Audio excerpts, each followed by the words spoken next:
very much for being here. What I consider to be a subject of enormous, enormous consequence that needs a lot more discussion. I'm delighted that Congressman Keith Ellison, co-chair of the Progressive Caucus, is here as well, and I want to thank Raúl Grijalva, the other co-chair of the Progressive Caucus, who is a co-sponsor but could not be here this morning. I think there is very little doubt that our criminal justice system is broken and in need of major reforms. I would hope that every American appreciates that it is a national tragedy that the United States of America today has more people in jail, over 2 million people, than any other country on earth, including China, a communist authoritarian country with a population 4 times what we are. It is also important to note that a disproportionate number, significantly disproportionate, of those who are in jail are black and Hispanic. We have got to do everything that we can as a nation to end that reality of locking up so many people, and we have got to do it as rapidly as possible.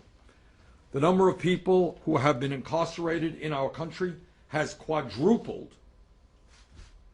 from about 500,000 in 1980 to over 2 million today. That is unacceptable. It makes no sense to me that the United States of America has more jails and prisons than colleges and universities. As a nation, our goal must be to do everything we can to create the conditions that prevent mass incarceration. Latest study that I have seen shows that 69% of African American males who drop out of high school end up in jail. What a tragedy. And at a time when we are spending $80 billion a year on our correctional system, it makes a lot more sense to me to be investing in jobs and education rather than jails and incarceration. It makes more sense to me to be investing in our children, making sure they stay in school, making sure they get the mentoring that they need, rather than simply locking them up. In my view, we need bold changes in our criminal justice system. As a first step, we need to start treating prisoners like human beings. Private companies, private corporations should not be profiteering from their incarceration. Our emphasis must be on rehabilitation, not incarceration and longer prison sentences. In that regard, the basic decisions regarding criminal justice and public safety must be the responsibility of the citizens of our country and not the investors in private corporations. In my view, corporations should not be allowed to make a profit by building more jails and keeping more Americans behind bars. We have got to end the private profit system in jails that are so dangerous to our country.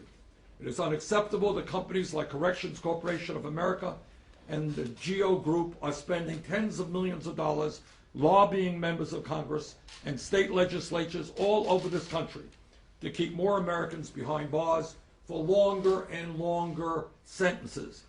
That has got to end. The profit motivation of private companies running prisons works at cross purposes with the goals of criminal justice. Further, study after study has shown that private prisons are not less expensive, they are not safer, and they do not provide better outcomes for either the prisoners or the state. Criminal justice and public safety are, without a doubt, the responsibility of the citizens of our country, not private corporations. They should be carried out by those who answer to voters, not those who answer to investors. The bill we are introducing today, the Justice is Not for Sale Act, eliminates federal, state, and local contracts for privately run prisons within 2 years. But while we must end the private for-profit prison racket, we must also address the harder question of responsibly reducing the prison population. And that is why this bill will also reinstate the federal parole system. And by doing this, we will provide a real incentive for prisoners to engage in good behavior and get out of prison sooner. So bottom line here is we need major reforms in our criminal justice system, making sure that corporations are not profiteering from the incarceration of fellow Americans is an important step forward. And with that, let me introduce Congressman Keith Ellison. Keith. Well, let me say I'm honored to be standing here with my good friend Senator Bernie Sanders in connection with this excellent piece of legislation. I have long believed that public safety really is a core function of government and therefore should not be privatized and should remain within the public control. There should never be a moment when recidivism is part of a business model as opposed to something that we're trying to stop and prevent. You know, the private prison industry, the private prison corporations spend millions of dollars each year lobbying for harsher and harsher sentencing laws and immigration policy that serves their bottom line. Their lobbying has worked. Taxpayers pay $80 billion a year to lock up 1 out of every 99 Americans, more than any other country in the world. High incarceration rates aren't just expensive, they destroy families.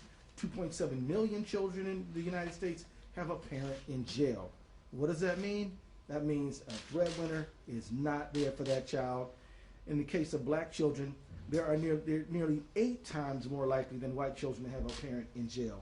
You want to talk about income inequality and gaps in employment and income and education? We have to talk about this. The relationship between law enforcement and communities they serve has reached a crisis point.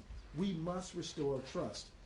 One of the main ways to do that is make the public interest paramount in incarceration decisions, not the profit motive.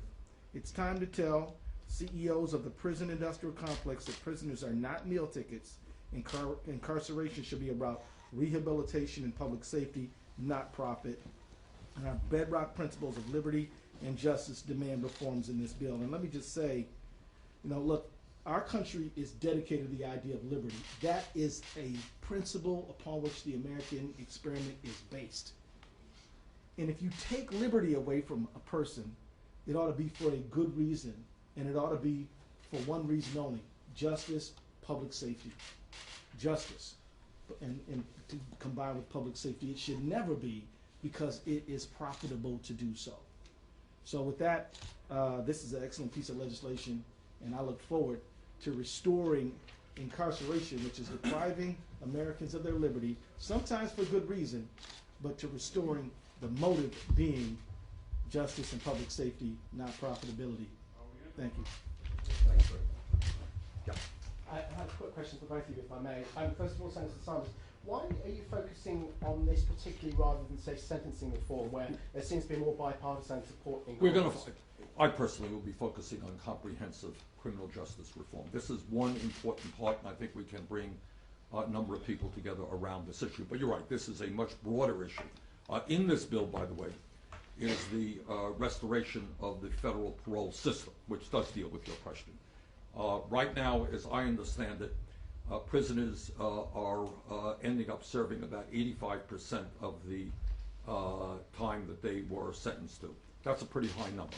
And I think what we want to do throughout criminal justice in the sentencing process and in the parole process is to give flexibility to people to say, well, you know what, this guy really is making some progress. He really has remorse. He really has rehabilitated himself. He really is getting an education. We think he's going to go out and get a job. We want to allow that flexibility rather than forcing the system to keep people in jail a lot longer than they should, or sentencing them to jail without the flexibility to take circumstances into account. So your question is a good one, Nicole. Can I just ask Congressman Ellison one quick follow-up as well, which is that a lot of what Senator Sanders has been talking about chimes with many of the issues you've been fighting for some time. As far as I'm aware, there hasn't been a single endorsement from Congress for the Senator's presidential campaign. Do you think more will come from the Progressive Caucus? Why do you think the Progressive Caucus has been slow to get behind this, faster to get behind, say, some of the significant changes? First thing to understand is that Senator Sanders is our brother. He's a member of the Progressive Caucus. We're very proud of him, and we're cheering him on. These kind of political considerations should be done with care and consultation, and I'm not at liberty to discuss those conversations, but you can rest assured they're happening. Two questions. Have you gotten any assurances from anyone on the Judiciary Committee that they would try and move this forward? And then, secondly, are there any other criminal justice bills that you plan on co-sponsoring, like the Redeem Act or anything else that? Actually, no, we don't have any assurances, but I will be talking to members of the Judiciary Committee, including Senator Leahy. And in terms of broader issues, I will be meeting with Congressman Bobby Scott, who is the author of a major piece of legislation to see how we can better work together. But get back to the first point. We have no illusion. I'm not here telling you this is the end all of criminal justice reform. It is not. There is a whole lot of work that has to be done. But this is an issue that, in fact, I think we can bring about some bipartisan support. It makes very little sense, I think, to any American, whether you're conservative or progressive, that we have more people in jail than any other country, that it is so much less expensive to put kids into schools, to provide job opportunities, than to lock them up. Locking people up not only destroys lives, and as the congressman indicated, destroys families, kids, wives, but it also is very, very expensive. So I'm glad that more attention is being focused right now on the need for comprehensive criminal justice reform. And I would hope that we'll have strong support to make sure that corporations should not be profiteering off of the incarceration of fellow Americans. Can I add something here? So I'm here because I want to join with Senator Sanders in driving a national conversation, right? Believe me, before we will get to a point of legislation, I believe that is true. But before we get to that point, we have to really start this conversation and get Americans talking to each other about, is this explosion in incarceration a good idea? Is this good for our country? Or is it not good for our country? We are about, what, 5% of the world's population? 25% of the world's prisoners reside in our country. China has a population 3 times bigger than us. We have more people locked up than them. It's time, and if you're conservative, well, you look, is this a good expenditure of taxpayer money? And if you're progressive like we are, is this a good expenditure of human talent? The fact is, there's a lot of reasons to get together and drive this dialogue. Yes, ma'am. Just given the speed at which the slowness with that correctional agencies have implemented reforms in the past, I was wondering if you could explain how this will be implemented in just a few years. Well, I think once we pass legislation that we're going to phase out private prisons over a couple of years, we will do that, period.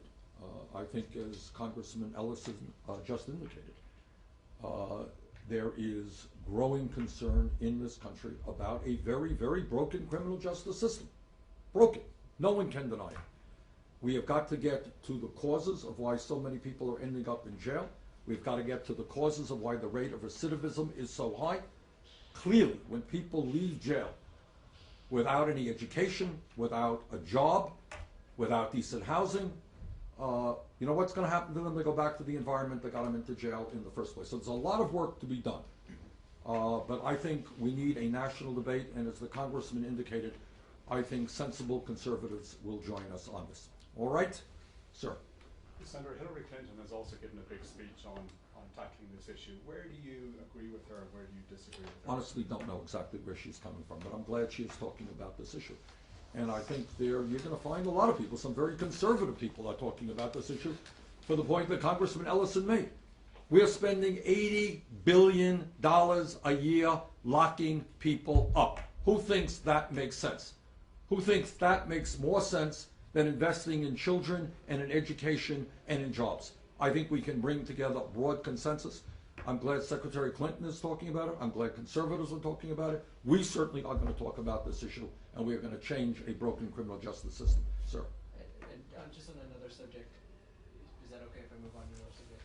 There's a GOP debate yesterday. There seemed to be a debate amongst some Republicans about whether or not vaccines have a connection to autism. Do Do you believe that there's a connection between vaccines and autism? Do you think that vaccines should be mandatory? Do I think what? Do you think that vaccines should be mandatory for children? Do you think there's a connection between vaccines I and don't- autism? I don't like to get into subjects that I haven't thoroughly studied, but in general, I think the evidence is there is not a connection between vaccines. The scientific evidence is not there that there is a connection between vaccines and autism. Yeah. I just wanted to understand more from your perspective how this gets at the root cause of more people ending up in jail, deprivatizing. How would that It help? doesn't get to the root cause, but what it does is does away with the perverse incentive.